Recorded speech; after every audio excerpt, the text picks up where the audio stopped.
Preso, angustiado e com muito medo de sofrer novas agressões, Ícaro finalmente retoma o contato com Jeremias, seu anjo guardião. Ele, por sua vez, discorre sobre a lei divina, do amor, da justiça, da caridade, faz um paralelo entre as leis dos homens e a lei divina. Esclarece sobre a lei de ação e reação e sobre a reencarnação como uma ferramenta de depuração do espírito, o papel da dor como um alerta para a correção de rumos e o seu caráter educativo em detrimento da punição comumente atribuída à justiça humana. Jeremias ainda conseguiu destacar a dificuldade de Ícaro em dividir, em saber doar. Em outras palavras, o egoísmo ainda reinante em suas ações, em seus pensamentos. E Ícaro ouviu dessa vez, absorvendo melhor as palavras do seu mentor. Ficou de pensar.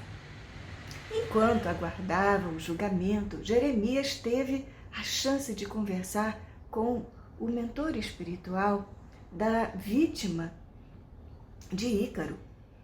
Foi rogar-lhe ajuda para o depoimento da senhorinha, uma vez que Ícaro não teve real intenção de feri-la ou mesmo roubá-la. Ele testemunhara a situação e se colocara disposto a ajudar.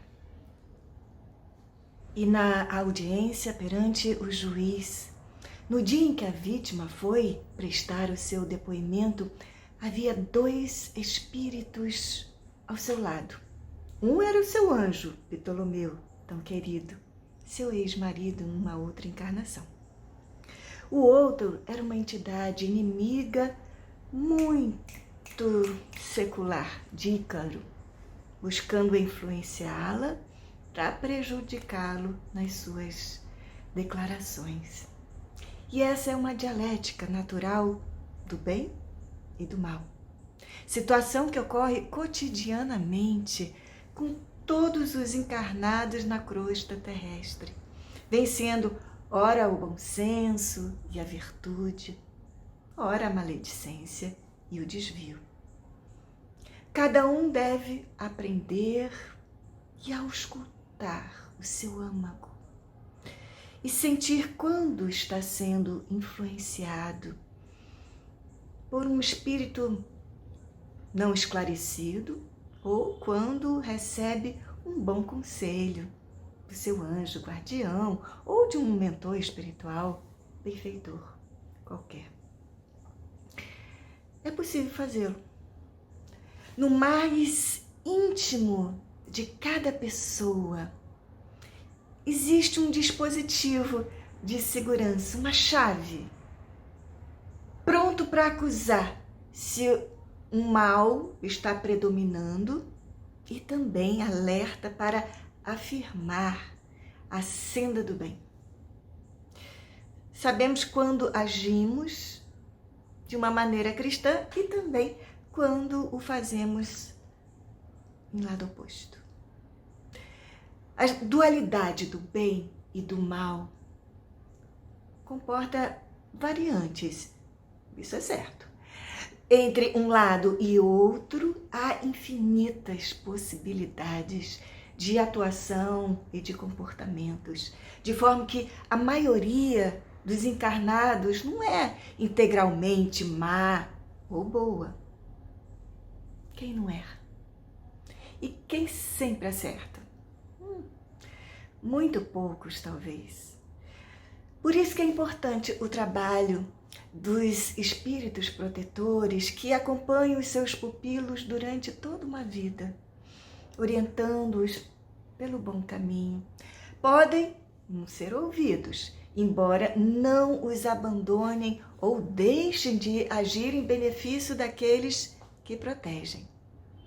Assim, recebendo vibrações dos 2 lados, mas pendendo para o seu anjo, por mais integrada a ele, a ofendida disse ao magistrado que teve uma reação exagerada naquele dia. Fora, de fato, abordada por Ícaro, mas este não a havia ameaçado, nem portava arma. Assustou-se com seu porte físico e sua petulância. E aí, por isso, havia gritado. Foi, então, agarrada pelo pescoço. O rapaz, disse ela, queria que eu parasse de berrar. Contou, então, que desmaiou e nada mais soube do que aconteceu. A indagada pelo juiz declarou que não teve nada subtraído, não sofreu nenhum prejuízo, exceto causado ali pelo imenso susto. Ícaro, possivelmente pela primeira vez, percebeu que os seres humanos podem ser solidários e ter atitudes superiores quando desejam. Tal como Jeremias lhe havia dito. Aquela mulher bem que poderia tê-lo prejudicado e muito, dizendo que sentiu tratar-se realmente de um assalto. Mas ela foi sincera. Apesar de haver sofrido ali muito com o seu ataque, declarou ao magistrado que teve uma reação excessiva diante de um pedido de esmola que recebeu. Havia Ícaro sofrido em demasia lá no xadrez, mas entendeu que fora fruto da sua própria atitude. Se fora perdoado pela mulher, por que não poderia também ele perdoar outros que lhe fizeram mal? E quando a vítima terminou o seu depoimento, estava levantando-se para sair da sala, Ícaro dirigiu-lhe um olhar de agradecimento. Não podia falar nada durante aquele ato solene, mas ela entendeu com perfeição. Passando pelo rapaz que estava algemado e guardado por policiais, devolveu-lhe um sorriso amistoso e tocou levemente no ombro. Graças ao esclarecimento dos fatos, mas ainda contando com o rigorismo das autoridades que visavam punir o seu erro, Ícaro recebeu a pena que lhe permitiu ficar em liberdade sob determinadas condições. Supervisionado pelo juiz, ele poderia deixar a cadeia, mas tinha o dever de trabalhar e mudar de vida. Caso não o fizesse, voltaria para a prisão. Aceitou o que o destino lhe reservava. Longe das más influências, acabou pensando sinceramente em alterar sua rota no curso da sua jornada. Mas os obstáculos novamente surgiram à sua frente. Ninguém queria dar-lhe emprego em face da sua condenação criminal. Seu desejo de mudar começou a fraquejar, embora Jeremias lhe dissesse por intuição que não havia de esmorecer tão cedo. E Ícaro notou a face vingativa do mundo ao seu redor. Pessoas que nem mesmo o conheciam, nem com ele haviam privado de alguma forma, eram hostis e negavam-lhe ajuda. Tão logo soubesse do seu antecedente delituoso, o inconformismo invadiu todo o seu ser, visto que ele não aceitava o fato de ter sido perdoado pela pessoa a quem ele fez mal e estar sendo repudiado por aqueles que não fizeram nada contra. Como poderiam os encarnados ser tão vingativos? Pensava ele. Se eu errei, continuava ele meditando, eu já paguei e foi muito duro. Em verdade, suas reflexões tinham uma dose de autenticidade. Muitos encarnados julgam os outros somente pela aparência. Não bastassem estarem agindo mal ao julgar um semelhante, ainda assim deveriam ao menos fazê-lo com justiça. Os julgadores do próximo não pensam naquilo que fazem de mal quando avaliam os erros alheios, o que por si só é uma grande falha de caráter. Ser autêntico significa a dignidade de assumir os próprios desvios, todos eles, inclusive os que são encobertos sobre a crença de que não constituem mal algum. O amor deveria ser mais exercitado na crosta e todos viveriam muito melhor, não somente porque os corações tornar-se-iam mais leves e o amor iria prevalecer, mas também porque todos teriam uma segunda chance, a fim de demonstrar que estão dispostos realmente a mudar de atitude. Se não houver complacência, o que será da humanidade? Todos levados ao rigorismo de julgamentos penosos, sem oportunidade de renovação? Às vezes, reflito sobre tais situações que são típicas de planos menos elevados para consolidar a minha fé na sabedoria divina, declara Caio Mário, o autor espiritual desta obra. A lei da reencarnação é a maior prova disso. Se erramos uma ou várias vezes, sempre temos a chance de quitar os nossos débitos, voltando ao estágio na crosta tantas vezes quantas forem necessárias para aprendermos os verdadeiros valores cristãos. Prova de que Deus não é vingativo, como os homens, e perdoa eternamente seus bilhões de protegidos em todo o globo, concedendo-lhes novas oportunidades de redenção. Ícaro estava quase desistindo quando um padeiro deu-lhe emprego. Apiedou-se do seu estado lastimável e recordou-se do seu filho, que havia também cometido um erro semelhante na juventude. Se não tivesse havido muita resignação da sua parte, esse menino, naqueles dias, não teria mudado completamente de vida, adotando a trilha da responsabilidade e do trabalho honesto.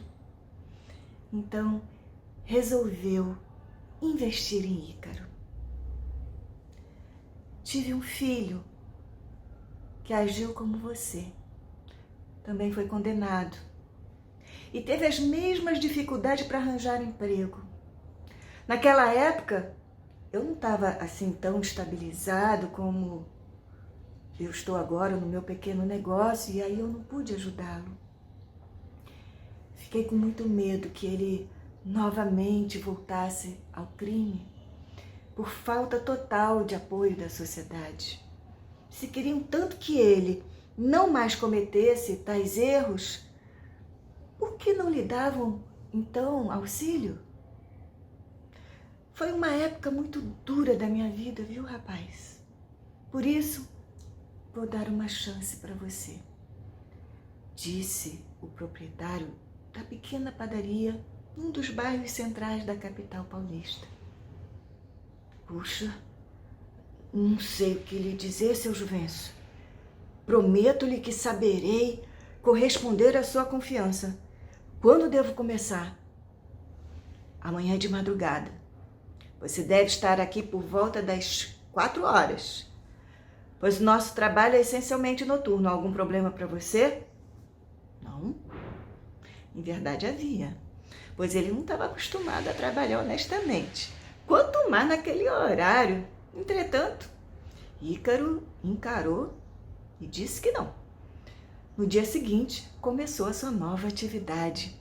Sofreu no início para se adaptar ao calor dos fornos e ao despertar madrugador. Embora tivesse aliviado por ter encontrado um emprego, quem deseja trabalhar realmente investe em si mesmo. E qualquer atividade honesta é um labor qualificado. Não dispensa serviço, não critica nada. E Jeremias estava profundamente feliz. Finalmente, Ícaro seguia uma trilha cristã. Resolveu retornar à Alvorada Nova, a colônia espiritual, para colocar-se à disposição de alguma missão extra que pudesse adotar. O filho de Juvencio havia partido para Santa Catarina com a esposa para tentar a vida lá, onde tinham parentes, e desejava abrir também uma pequena confeitaria na capital, os moldes aprendidos com seu genitor.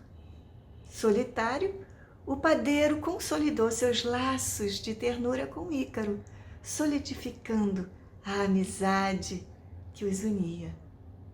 Atingindo os 20 anos, o moço dominava a arte de fazer os pães, doces, salgados, confeitados ou sob encomenda, dos mais variados gostos, saíam todos os dias daquele forno da padaria. Ícaro já sabia manipular com destreza o glacê, as amêndoas, as nozes, as avelãs, as barras de chocolate, que derretia para açucarar seus quitutes, os cremes de ovos, muitos doces dos mais saborosos e todas as essências de sabores artificiais que encantavam os mais apurados olfatos. Morava numa pensão para rapazes e dividia o quarto, vejam bem, com um guarda noturno. Mas ambos mal se viam, pois o companheiro saía por volta das 10 da noite, enquanto o Ícaro ainda dormia. No seu retorno, o vigilante adormecia, quando o outro ainda estava na padaria. Enfim, era um relacionamento distante, de onde quase impossível nascer uma amizade. Restava-lhe realmente o contato com Juvencio. Conversavam muito e trocavam ideias, tal como se fossem pai e filho. Um dos prazeres particulares de Ícaro era utilizar os seus finais de semana para passear pelos bairros mais nobres, elegantes da cidade, admirando as belas casas, os seus carros maravilhosos, as alamedas arborizadas, os jardins com a grama muito bem aparada e as flores que pareciam artificiais, tamanho o seu colorido e o seu perfume. Sonhava em trabalhar numa daquelas mansões. Por vezes ele era impedido de prosseguir nas suas andanças por algum segurança que estava ali, mais rigoroso, mas isso não o aborrecia, não. Ele sabia que o truculento estava somente executando seu trabalho, enquanto ele só estava passeando. Não era um rapaz feio. Ao contrário, tinha atrativos pouco comuns a quem foi criado sem qualquer conforto. Desenvolvera um porte físico agradável e havia crescido até acima da média. Tinha um borogodó, um ar especial que lhe dava garbosidade, tanto quanto caminhava a passos certos e determinados, dando-lhe um aspecto altivo, empreendedor.